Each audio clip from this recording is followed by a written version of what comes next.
राज्यातील अवकाळी पाऊस या आठवड्यात थांबण्याचा अंदाज आहे. नमस्कार, मी किरण वाघमोडे. तुम्ही पाहतात हवामान अंदाज आणि बातमी यूट्यूब चॅनल. आज आपण पाहणार आहोत की कोणत्या तारखेला कोणत्या जिल्ह्यात पाऊस होईल, कोणत्या ठिकाणी उघडीप राहील याचा सविस्तर अंदाज. त्यामुळे तुम्ही चॅनलवरती नवीन असाल आणि अशाच हवामानाचे अंदाज पाहायचे असतील तर चॅनलला आत्ताच सबस्क्राईब करून ठेवा. तर काल सकाळ 8:30 ते आज सकाळ 8:30 दरम्यान पाऊस झालेला पाहिला तर या ठिकाणी जळगावच्या भागांमध्ये मुसळधार पावसाच्या नोंदी झालेल्या आहेत. त्यानंतर इकडे रत्नागिरी आणि गोव्याच्या काही भागांमध्ये मुसळधार पाऊस होता. बाकी कोकणात मध्यम ते जोरदार, मध्य महाराष्ट्राच्या काही भागांमध्ये हलका मध्यम ते काही ठिकाणी जोरदार, मराठवाड्यातही मध्यम ते थोडासा जोरदार, पश्चिम विदर्भातही पावसाच्या थोड्याफार नोंदी या झालेल्या पाहायला मिळालेल्या आहेत.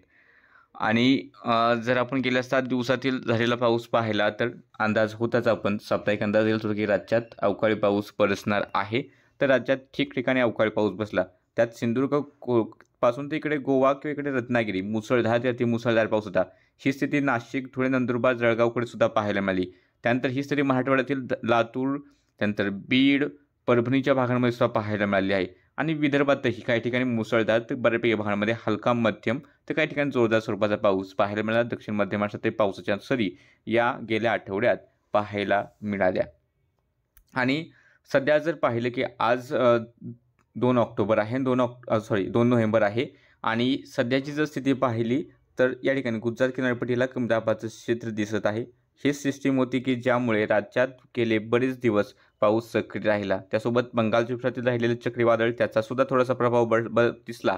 पण विशेष जो प्रभाव होता या अरबी समुद्राचे डिप्रेशन तयार झालं, राज्याच्या समांतर आलं, पुन्हा पश्चिमेकडे गेलं. अशा प्रकारे त्याने वेगवेगळी वळणं घेत आता हे गुजरात किनारपट्टीकडे पोहोचताना दिसत आहे आणि याची तीव्रता ओसरते. त्यामुळे या ठिकाणचा सुद्धा पाऊस जो आहे गुजरातकडील सुद्धा आता हळूहळू पुढील काही दिवसात कमी होईल. राज्यातही आत्ता थोडाफार मराठवाड्याच्या आसपास किंवा त्या लागून विदर्भाकडे पावसाचे ढग दाटलेत, कारण त्या ठिकाणी हलकंसं जोर क्षेत्र दिसत आहे. आपण सकाळी सुद्धा अंदाज दिला की मराठवाड्याच्या काही भागांमध्ये गडगडाटासह पाऊस बरसण्याची शक्यता आहे. त्या ठिकाणी पाऊस बरसतोय. थोडासा विदर्भाचा वाशिमच्या ठिकाणी सुद्धा अंदाज दिला होता की त्याप्रमाणे त्या भागामध्ये पावसाच्या सरी या पाहायला मिळत आहेत. आणि या आठवड्यात काय होईल थोडक्यात सांगायचं झालं तर उद्या एक पश्चिमी आवर्त हिमालयाकडे येईल. त्याच्यामुळे उत्तर भारताकडे बर्फवृष्टी आणि पाऊस हा हिमालयीन क्षेत्रावरती पाहायला मिळेल. आणि जशी सिस्टीम पुढे निघून जाईल 5 तारखेला तसं उत्तरेकडचे कोरडे आणि थंड वारे राज्याकडे वाहू लागतील आणि राज्यातील पाऊस हा हळूहळू कमी होताना दिसेल. पण त्या अगोदर जे पश्चिमेकडून वारे येत आहेत, अरबी समुद्राकडचे वारे येत आहेत, त्यामुळे राज्यात पाऊस थोडासा सक्रिय राहील आणि तिथून पुढे पाऊस जाईल.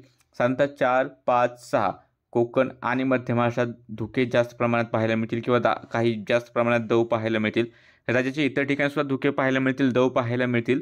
पण जास्त तीव्रता ही त्याची असेल ती कोकणातील भाग आणि मध्य महाराष्ट्रातील भाग या ठिकाणी सध्या दिसता येईल या आठवड्यात, असं दिसतंय. बाकी इतर ठिकाणी सुद्धा म्हणजे धुके पडेल, दव पडेल आणि त्याचे अपडेट्स आपण दररोजच्या अपडेटमध्ये देऊच. बाकी सध्या जर पाहिलं की वाशिमचे काय भाग आहेत, नांदेड आहे, चंद्रपूरचे काय भाग आहेत, या ठिकाणी मेघगर्जना आणि पाऊस सक्रिय आहे. त्यानंतर नाशिकच्या पश्चिम भागामध्ये थोडासा एक गडगाटी पावसाचा ढग आहे. त्यानंतर रायगडचा थोडासा मुंबईच्या आसपासचा जो भाग आहे, अलिबागच्या आसपास त्या ठिकाणी सुद्धा थोडासा एक पावसाचा ढग आहे. त्यामुळे जे रात्री शक्यता थोडंफार मुंबईच्या आसपास थोडाफार पाऊस तरी बरसतील. नाशिकच्या पश्चिम भाग पट्ट्यात पाऊस बरसेल. नांदेडमध्ये पावसाच्या सरी जातील. वाशिम असेल, यवतमाळ आणि चंद्रपूरच्याही काही भागांमध्ये रात्रीसाठी पाऊस पाहायला मिळेल. सोलापूर, धाराशिव एक दुसऱ्या ठिकाणी हलक्याशा सरी या पाहायला मिळतील. बाकी राज्यात ढगाळ हवामान काही ठिकाणी आहे, मात्र विशेष पाऊस इतर ठिकाणी सध्या दिसेल असा अंदाज नाही. आणि या आठवड्यातील जर आपण अंदाज पाहिला, पण अंदाज पाहण्या अगोदर हा व्हिडिओ हाईप करा. हाईपचं बटन असते ते दाबा आणि पुढे या ठिकाणी हाईप लिहिलेला आहे पॉईंट, त्याच्यावरती क्लिक करा, ज्यामुळे हा व्हिडिओ जास्तीत जास्त शेतकऱ्यांपर्यंत पोहोचेल. बाकी उद्याचा सोमवार जर आपण अंदाज पाहिला तर सोमवारी राज्यात पश्चिमेकडील विदर्भ, बुलढाणा, अकोला, वाशिमचा भाग आहे. त्यानंतर यवतमाळ आहे, नांदेड, लातूर, बीड, परभणी, हिंगोली हा भाग आहे. या ठिकाणी सार्वत्रिक नाही, एक दुसऱ्या ठिकाणी मेघगर्जना आणि पावसाच्या सरी बरसतील. त्यानंतर मुंबई, ठाणे, पालघर, रायगडच्या भागांमध्ये थोड्याशा पाऊस सरी राहतील. आणि मग राहिलेला भाग असेल मध्य महाराष्ट्र, दक्षिण कोकण, गोवा किंवा इकडे कोल्हापूर, सांगली, सातारा, सोलापूर, पुणे, अहिल्यानगर, छत्रपती संभाजीनगरचा राहिलेला भाग, धुळे, नंदुरबार, जळगाव स्थानिक ढग निर्मिती झाली तर थोडाफार पाऊस एक दुसऱ्या ठिकाणी होईल. नागपूर, वर्धा, चंद्रपूर, गडचिरोली, अमरावती या ठिकाणी क्वचित स्थानिक ढग निर्मिती झाली तरच पाऊस होईल, नाहीतर पावसाची शक्यता नाही. आणि हा जो पाऊस स्थानिक पातळीवर जर झाला तर थोड्या क्षेत्रासाठीच होईल आणि तो जास्त तीव्र सुद्धा नसेल. सोमवारनंतर मंगळवारचा अंदाज पाहिला तर पावसाची शक्यता ही फक्त लातूर, नांदेड, यवतमाळ, चंद्रपूर, गडचिरोलीच्या काही भागांकडे मंगळवारसाठी आपल्याला पावसाच्या सरी या गडगडाटी पाहायला मिळतील. व्याप्ती कमीच राहील, सार्वत्रिक नसेल, पण मंगळवारी त्या ठिकाणी पाऊस होण्याचा अंदाज आहे.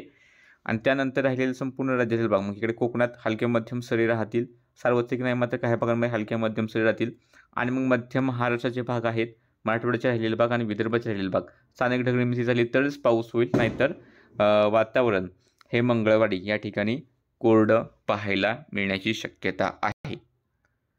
मंगळवारनंतर बुधवारी राज्यातील वातावरणात अजून बदल होतील. बुधवारी या ठिकाणी मोठा पाऊस नाही मात्र दक्षिणेकडील मराठवाड्याचा भाग असेल, दक्षिण मध्य महाराष्ट्राचे भाग आणि दक्षिण कोकणातील भाग असतील. या ठिकाणी ढगाळ हवामान होऊन दुपारनंतर काही ठिकाणी पावसाचे सरी बरसतील, सार्वत्रिक नसेल, थोड्या थोड्या क्षेत्रासाठीच हा पाऊस पाहायला मिळण्याची शक्यता आहे.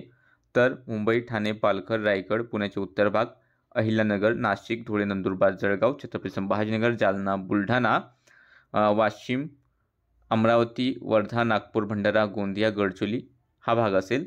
या ठिकाणी वातावरण कोरडे राहील, पाऊस होण्याचा अंदाज नाही. पाऊस उघडतोय उत्तरेकडचा, ते चंद्रपूर, गडचिरोलीकडे स्थानिक ढगनिमित्त झालं तर थोडाफार पाऊस होऊ शकतो.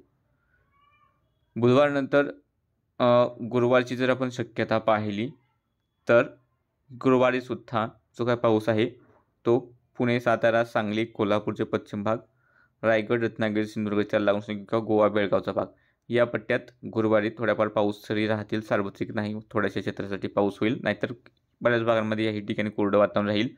तर मुंबई, ठाणे, पालघर, राहिलेला उत्तर महाराष्ट्र, मध्य महाराष्ट्राचे राहिलेले बरेचसे भाग, मराठवाडा आणि संपूर्ण विदर्भ या ठिकाणी हवामान कोरडे राहील. उत्तरेकडचे थंड वारे गुरुवारपासून अधिक वाढतील, त्यामुळे गुरुवारनंतर उत्तर महाराष्ट्र किंवा विदर्भातील भाग असतील त्या ठिकाणी तापमान घट होईल. शुक्रवार, शनिवार, रविवार या दरम्यान तापमान हळूहळू 15 अंश सेल्सिअसपर्यंत ह्या उत्तरेकडील भाग आहेत 15 अंश सेल्सिअस किंवा त्याहून तापमान खाली येताना या आठवड्यात पाहायला मिळण्याचा अंदाज आहे, म्हणजे थंडी उत्तरेकडे पाहायला मिळेल. गुरुवारनंतर आपण शुक्रवारचा जर अंदाज पाहिला तर शुक्रवारची काय पावसाची शक्यता आहे ती कोल्हापूर, सिंधुदुर्ग, गोवा, बेळगाव या पट्ट्यात पाऊस होण्याची थोडीफार शक्यता आहे. राज्याच्या इतर जिल्ह्यांमध्ये पावसाचा अंदाज नाही. शुक्रवारनंतर शनिवारी सुद्धा शक्यता पाहिली तर सिंधुदुर्ग, कोल्हापूर, गोवा, बेळगाव स्थानिक ढगनिमित्त झाली तर थोडासा गडगडाट होईल, नाहीतर या ठिकाणी वातावरण कोरडं होऊ लागेल. आणि राज्याच्या इतर ठिकाणी सुद्धा वातावरण कोरडेच राहण्याचा अंदाज आहे. आणि रविवारी सुद्धा राज्यात सर्वच जिल्ह्यांमध्ये हवामान कोरडे राहील आणि थंडी ही वाढलेली पाहायला मिळेल. बाकी व्हिडिओ हाईप करा आणि अशाच प्रकारचे हवामानाचे अंदाज पाहण्यासाठी चॅनल सबस्क्राईब करून ठेवा.